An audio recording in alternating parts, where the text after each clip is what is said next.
Humanity and our greatness lies in our ability to live together peacefully. Here, diversity has been celebrated, and we celebrate culture by interacting with each other and by respecting each other. You come to the Gambia in the month of Ramadan, you think that the whole country is Muslim. If you come to the Gambia by Christmas, you think that the whole country is Christian. We thank you for the peace we have in our nation that made it possible for us to gather and for us to move in progress and development.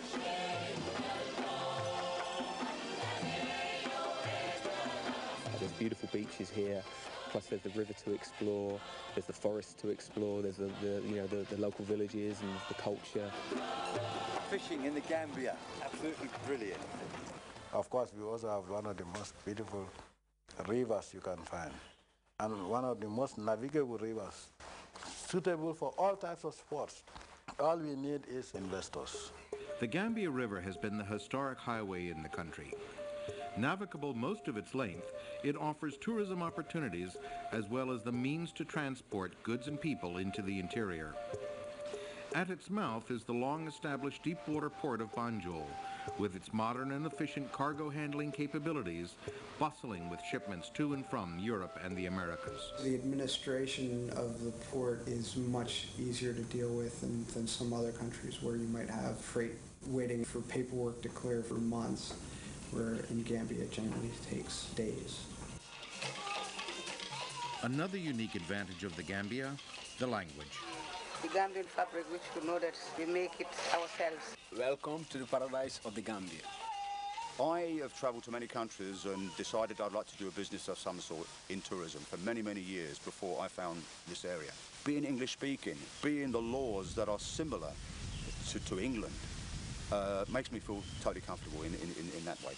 Dealing with shopkeepers, taxi drivers, whatever, they all speak English. It just makes business much easier to do.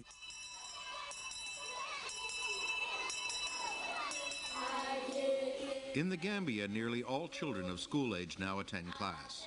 For adults, vocational training abounds, and the University of the Gambia offers advanced studies in economics and management. They love to learn, they love any kind of external stimuli that they get a chance to kind of be part of. They want to know, and you don't get that in Europe or America. Demonstrate on how to send. Our first batch, we had 13 students that were registered, and now we get a minimum of 50 each time it goes out. In fact, we have to turn people away. They have a want to learn it, and I think if that desire is there, then people are going to learn anything. And so people come in, they have a big desire to learn it, and they really work hard at it, and they follow the instructors, and they get it. We are doing quite a lot in the education sector to ensure that there is availability of skilled labor. We are the only ones that are giving free education to girls without regard to the parents' political affiliation. On a continent where women are often second-class citizens, Gambia stands out as an exception, actively advancing women's rights and including them at all levels of government and business. Today we have a project which is unprecedented with its gender orientation. The contractor, a woman, myself, the consultant and engineer, a woman, Mary Senghor, and the lawyer who negotiated this contract, a woman, Miss Ida Drame. The sky is the limit for women in the Gambia. They are recognized for their significant contributions to the success of the Gambian economy, an economy based on quality.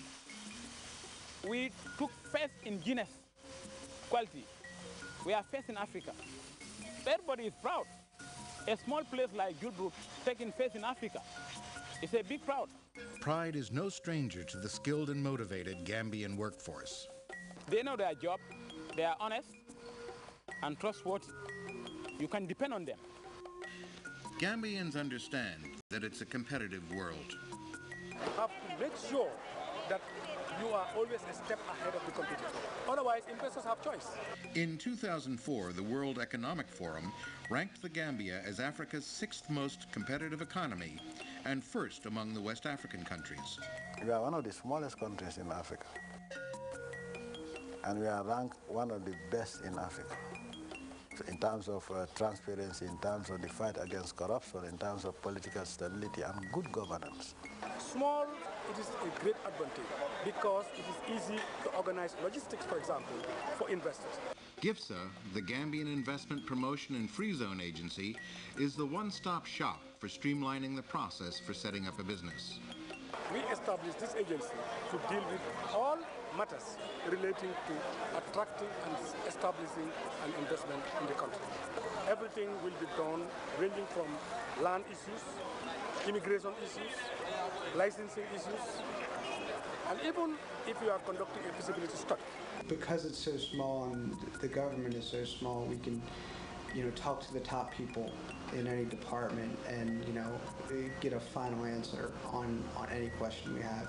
The Gambian Chamber of Commerce and Industry is actively working with the government to promote private sector involvement in the future development of the country.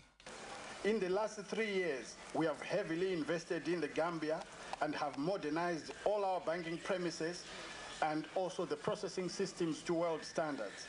It's easy to provide backup infrastructure service for investment.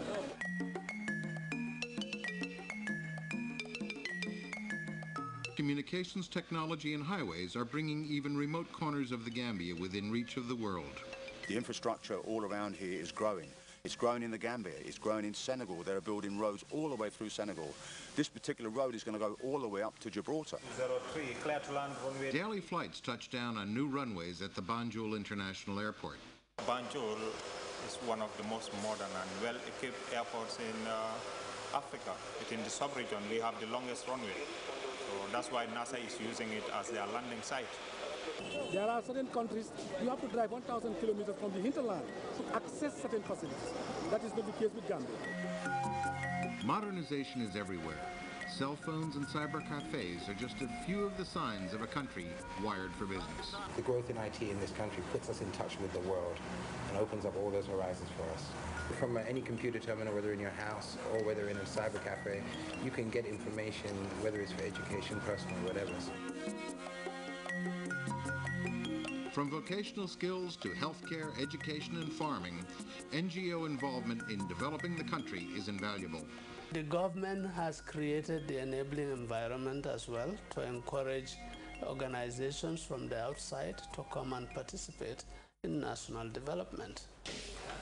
We have reached a point where communities quite clearly know what their needs are. Okay, so the shift is about the communities taking a central role in articulating their own needs and taking center stage in addressing those needs.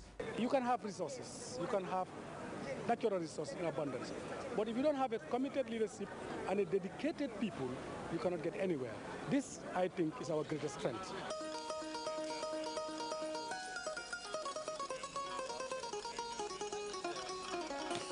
Which better place can you live in West Africa better than Gambia? Hustle-free, people are proud but friendly enough. People are peaceful.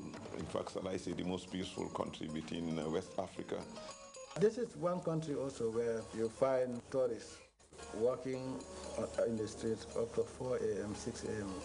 There are good schools there. I know people who have come from the States and their children were born there and lived there, for most of their lives, and we're very happy about it.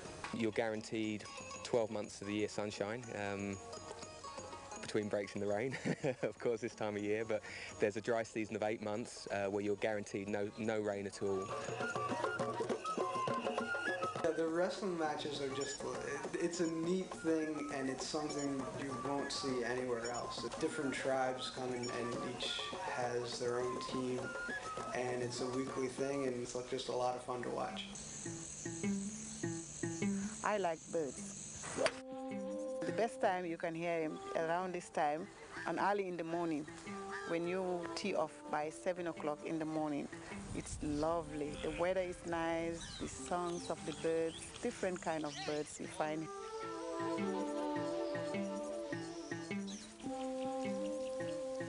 Normally you see like these huge lizards, and normally in England you don't really see any lizards. So and monkeys as well. You see them in zoos, not like in their like natural habitat really. There's bars, there's restaurants, there's casinos, there's the beach,